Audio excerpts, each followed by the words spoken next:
to make money they didn't have and didn't need, they risked what they did have and did need.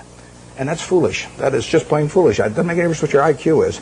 If you risk something that is important to you for something that is unimportant to you, it just does not make any sense. I don't care whether the odds are 100 to 1 that you succeed or 1,000 to 1 that you succeed.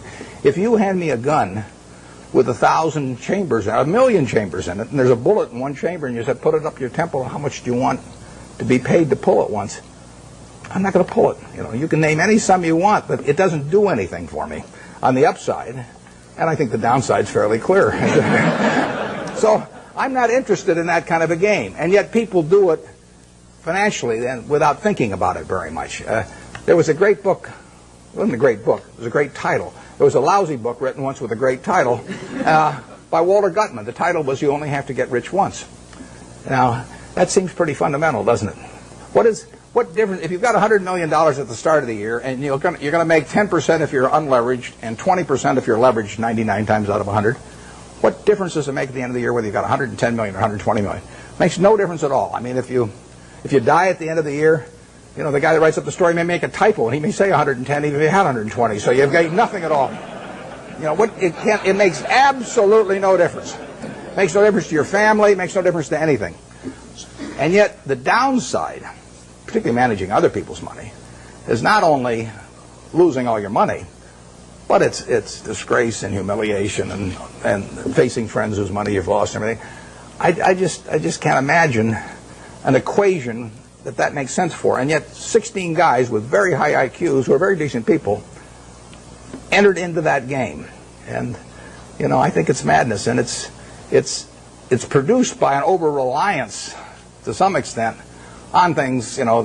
Those guys would tell me back when I was at Solomon, that a 6 Sigma event wouldn't touch us, or a 7 Sigma event, but they were wrong. I mean, their history does not tell you the probabilities of future financial things happening, and they had a great reliance on mathematics, and they felt that the beta of the stock told you something about the risk of the stock. It doesn't tell you a damn thing about the risk of the stock, in my view. And Sigmas do not tell you about the risk of going broke, in my view, and maybe in their view now too. But I don't like to even use them as an example because they are.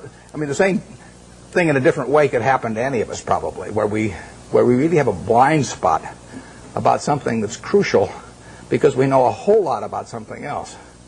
It's like Henry Kaufman said the other day. He said the people that are going broke in this situation are just of two types: the ones who knew nothing and the ones that knew everything. And it's sad in a way. I urge you, in anything, we never basically borrow money. I mean, we get float through our insurance business and to do things, but I never borrowed money. I never borrowed money when I had $10,000 basically, because what difference did it make? I was having fun as I went along, and it didn't make any difference whether I had $10,000 or $1 million or $10 million.